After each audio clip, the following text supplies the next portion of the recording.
Hola amigos, aquí estoy. Mi primer camino de Santiago, estoy muy emocionada. Muchas gracias por acompañarme.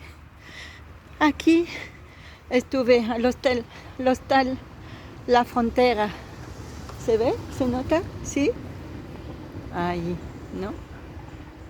Aquí. Aquí. Estuve esta noche, he dormido bien, he recuperado.